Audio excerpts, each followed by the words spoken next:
Hello दोस्तों, अस्सलाम वालेकुम। कैसे हैं आप सब लोग। दोस्तों, मेरा नाम है शिमा खान। दोस्तों, आज की जो वीडियो है वो है पछतावा, एक सच्ची कहानी। तो दोस्तों, मैं ये देखना चाहती थी इसके अंदर कि मतलब ये क्या सच्ची कहानी है, किस तरीके की है। और इनके चैनल का नाम है मुफ्ती चैनल। तो मैं आपको डिस्क्रिप्शन में इनका लिंक दे दूँगी। इनकी वीडियोस बहुत अच्छी होती हैं और मैं इनकी वीडियो वैसे फ़र्स्ट टाइम देख रही हूँ, लेकिन मैंने जैसे कि इनके थंबनेल देखे हैं तो उन पर मतलब टाइटल अच्छा लिखा होता है। तो अभी मैं आपके साथ ये वीडियो शेयर कर रही हूँ। तो दोस्तों, चलिए वीडियो शुरू करने से पहले जिसने लाइक ना किया हो लाइक कर दीजिएगा और सब्सक्राइब ना किया हो तो सब्सक्राइब कर दीजिएगा। तो चलिए वीडियो को शुरू करते हैं। कैसे हो? उम्मीद है कि सब खैरियत से होंगे। अल्लाह आप लोगों को ऐसे ही खुश रखे। एक बहन ने मुझे अपनी दर्द भरी आप बीती लिखकर भेजी है और कहती है कि मेरी आप बीती आप सारी दुनिया तक पहुंचाइए। मैं चाहती हूं कि मेरी कहानी से, मेरी सच्ची घटना से दुनिया के हर मर्द और औरत सबक हासिल करे। और जो मेरे साथ हुआ है, मैं चाहती हूं कि दुनिया के किसी मर्द और औरत के साथ वो ना हो। वो कहती है कि शादी के कुछ सालों के बाद ही हम मियां बीवी के अंदर लड़ाइयां शुरू हो गई थी और लड़ाइयां उरूज पर थी। मैं हर वक्त अपने शौहर से लड़ा करती थी। एक दिन मैंने उन्हें खूब कड़वी कसीली सुनाई कि मैं तुम्हारे साथ पागल हो जाऊंगी। मेरी शक्ल तो देखो, भिखारन बन गई हूं, थक गई हूं मैं बस अब। मेरे शौहर मेरे पास आकर बैठे और मुझसे कहने लगे कि तुम हर वक्त लड़ती झगड़ती क्यों रहती हो? कभी तो प्यार से बात कर लिया करो मेरे साथ। मैंने उसे साइड में धक्का दिया, वो खामोश हो गया। मैं थक हार गई थी। अब मैं सोच रही थी कि अब मैं इस आदमी से तलाक ले लूंगी। मेरे दो कजन भाई थे जो वकील थे। उन्होंने मुझे तसल्ली दी कि हम तुम्हारे साथ हैं, तुम उस कमीने आदमी से तलाक ले लो। आज मैं सोच रही थी कि जब वो घर आएगा तो मैं उसको बोल दूंगी कि मुझे तलाक दे दो। तो भाई मैं इंतजार कर रही थी। वो रात 10 बजे आया, बच्चे सो रहे थे। वो सीधा दोनों बच्चों के पास गया, उनके माथे का बोसा लिया, उनके हाथों को चूमा, फिर अपने चारपाई पर जाकर बैठा और मुझे आवाज दी, शहनाज मुझे रोटी दो, मुझे भूख लगी है। लेकिन मैं करवट बदलकर लेटी रही। मैं लेटी क्या, मैं लेटने का नाटक कर रही थी। उसने मुझे फिर आवाज दी, एक बार, दो बार, तीन बार, लेकिन मैंने उसकी एक भी नहीं सुनी। मैं चुप रही। वो मेरे पास आया, मुझे देखा तो मैंने अपनी आंखें बंद कर ली। वो मुझ पर कंबल डालकर बोला कि शायद थक गई है, सारा दिन काम करती रहती है इसलिए सो गई होगी। वो किचन में गया, खाना देखने लगा, लेकिन खाने के लिए कुछ भी बना हुआ नहीं था। उसने एक प्याली में नमक मिर्च डालकर उसमें थोड़ा सा पानी मिलाकर सूखी रोटी के साथ खाने लगा। मैं ये सब देख रही थी। मैं दिल में नफरत से सोचने लगी कि ये कुत्ता मर भी नहीं जाता, ये जिंदा क्यों है। वो खाना खाकर सो गया। दूसरे दिन सुबह सुबह ही हम किसी बात पर झगड़ने लगे। मैंने गुस्से में उससे कहा कि बस मुझे अब तलाक चाहिए, मैं अब बर्दाश्त नहीं कर सकती क्योंकि मैं थक गई हूं। और गुस्से में मैंने उसके कपड़े भी फाड़ दिए। वो तलाक का नाम सुनते ही बिल्कुल चुप हो गया, जल्दी से कपड़े चेंज करने लगा, बाहर बाइक पर बैठकर कहीं जाने लगा। मैंने उसे चिल्लाकर कहा कि अल्लाह करे कि तू मर जाए, मेरी जान तुझसे छूट जाए। वो बाइक बाहर खड़ी करके कमरे में गया और किसी कॉपी पर कुछ लिखा और फिर चला गया। मैं उसे मुसलसल गालियां दिए जा रही थी। मैं रो रो कर थक गई थी और लगातार मैं उसे बद्दुआएं दे रही थी, क्योंकि मैंने इरादा कर लिया था कि अब इस इंसान के साथ मुझे नहीं रहना है।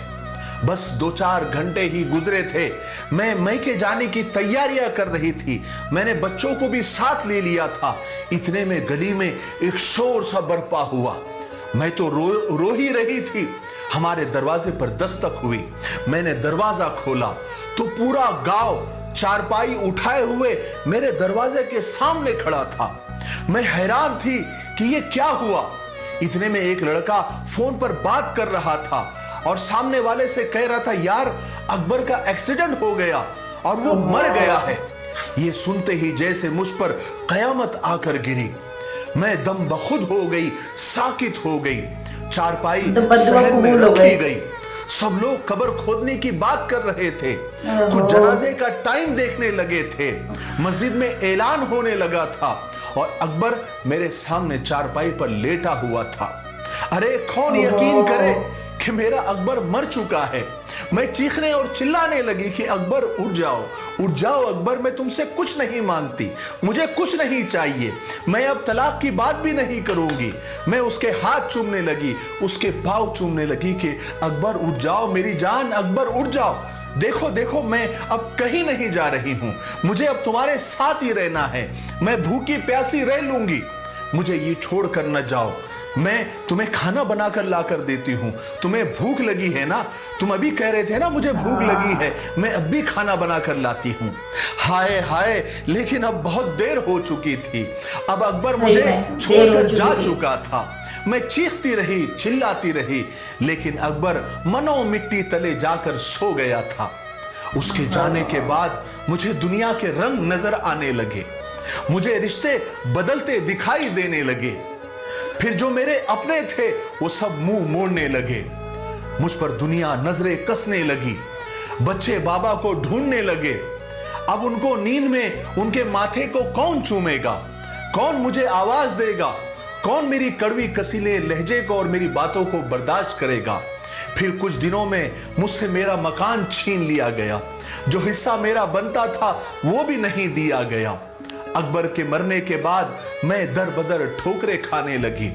अब बच्चे भी मुझसे कोई फरमाइश नहीं करते थे, क्योंकि वो जानते थे अब उनके बाबा इस दुनिया में नहीं रहे। मेरे सगे भाई भी मुझसे मुंह मोड़कर चले गए। मैं लोगों के घरों में नौकरानी बनकर काम करने लगी। एक दिन मुझे उसकी डायरी मिली, मैंने उसे खोला तो उसमें लिखा हुआ था कि शहनाज से शादी करके मैं बहुत खुश हूं और मैं उससे बहुत प्यार करता हूं। लेकिन वो पागल है, वो मुझे बिल्कुल भी समझती नहीं है, हमेशा मुझसे लड़ती रहती है, झगड़ती रहती है। देखो ना, आज उसने मुझे खाना तक नहीं दिया, कहती है कि मुझे महंगा मोबाइल ला कर दूं। अब शहनाज को मैं कैसे बताऊं कि मेरी इतनी औकात नहीं है, मैं नहीं ला सकता। आज मेरे बच्चों को मेरे भाई ने गाली दी, मैं बहुत रोया। मेरे बच्चे मेरी जान हैं। शहनाज को आज बुखार है, वो बेचारी मेरे लिए क्या कुछ बर्दाश्त कर रही है। अल्लाह ने चाहा तो एक दिन हमारे हालात बदल जाएंगे, फिर मैं शहनाज को दुनिया की हर खुशी सही बात है, सब्र करना चाहिए हर हालत में। खाना तक नहीं देती, मैं जानता हूं वो मुझसे नाराज है। आज मैंने नमक मिर्च और सूखी रोटी खाई है। आज मेरी कमर में एक ईंट लगी है, गहरा जख्म हुआ है, लेकिन मैं शहनाज को नहीं बताऊंगा, वो परेशान हो जाएगी। डॉक्टर कह रहा था कि 15 टाके लगेंगे, लेकिन उससे ज्यादा गहरी चोट मेरे सीने में लगी है, क्योंकि आज शहनाज कह रही थी कि मुझे तलाक दे दो, मैं मर जाऊंगा शहनाज के बिना। लेकिन मैं जानता हूं वो गुस्से में है, ठीक हो जाएगी। मैं ये सारे अल्फाज उसकी पढ़ रही थी। पढ़कर मैंने डायरी को सीने से लगाया और चीखे मार मार कर और धाड़े मार मार कर रोने लगी। आज मेरे समझ में आया कि हम सफर तो हम सफर होता है। वो जैसा भी था मेरा साया था, मेरी ढाल था। सही बात। उसके जाने के बाद जमाने की ठोकरें खाकर मैं समझी हूं कि अकबर ही मेरे लिए दोनों जहान था, मेरी दुनिया था। आज मैं थक हार कर घर आती हूं, अब मैं टूट चुकी हूं, बस बच्चों के खातिर जिंदा हूं, वरना मैं कब की खत्म हो गई होती। मैं खुद को कोसती हूं कि क्यों मैं अकबर के साथ लड़ती थी, झगड़ती थी, क्यों उसको सताती थी, क्यों मैं लोगों का देख देख कर मैं बड़े बड़े ख्वाब देखती थी, बड़े बड़े डिमांड करती थी। वो मेरे साथ था तो मैं आज महसूस करती हूं कि मैं शहजादी थी और शहजादी की तरह जिंदगी गुजार रही थी। हाँ। क्या मैं बख्शी जाऊंगी? क्या मुझे अल्लाह ताला माफ करेगा? मुझे अफसोस है कि मैं मुश्किल वक्त में उसका सहारा, उसकी हिम्मत नहीं बन सकी। मैं लालची और मतलब परस्त हो गई थी। अब तो अक्सर लोग मेरी मदद करते हैं तो मेरे जिस्म की बात करते हैं, मदद भी करते हैं और मेरे जिस्म की तरफ गंदी निगाह भी डालते हैं। जब मेरा शौहर जिंदा था, जैसा भी था, क्या मजाल थी कि लोग मुझ पर गंदी नजर डालते। मैं सब औरतों से, सब शौहर का बहनों से साया था हाथ ना। जोड़कर अपील करती हूं कि पैसा, गाड़ी, बंगला और ये दुनिया अपने हमसफर, अपने शौहर के सामने मिट्टी और खाक से ज्यादा कुछ भी नहीं। बिल्कुल सही लालच और कह रहे हैं, बिल्कुल खाक की सही। तमन्ना में तुम लोगों की नौकरानी न बन जाना। सही शौहर बात। अगर एक वक्त भी रोटी खिलाए तो वो मुस्कुराकर भी सही उसके है, वो भी सीने सही से है, लग जाना। वो भी सही। खुदा की कसम, कम से कम सर वो पे शौहर साया तो होता ज़माने है। की लाख तलखियों और सख्तियों को तुम्हारे खातिर झेल कर अपने सीने में बर्दाश्त करता है।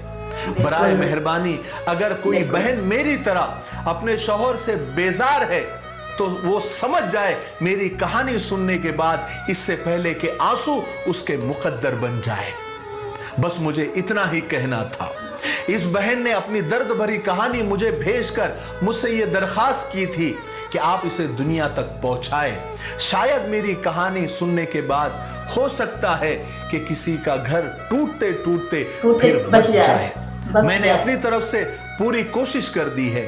अब आप लोगों का काम है कि इस कहानी को ज्यादा से ज्यादा लोगों तक पहुंचाएं।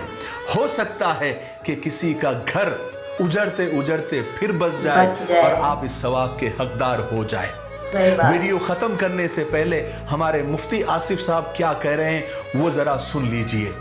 आसान दीन यूट्यूब चैनल को ज़रूर विज़िट करें। उसमें आपको करंट इश्यूज़ पर बहुत सारे मसाइल, बहुत सारे फ़ज़ाइल और मौके मौके के बहुत सारे वजीफ़े मिलेंगे। मैरिड लाइफ की ज़रूरी बातें, शॉर्ट क्लिप्स, हज, उम्रा और रोज़े के बहुत सारे मसाइल मिलेंगे और बहुत कुछ मिलेगा।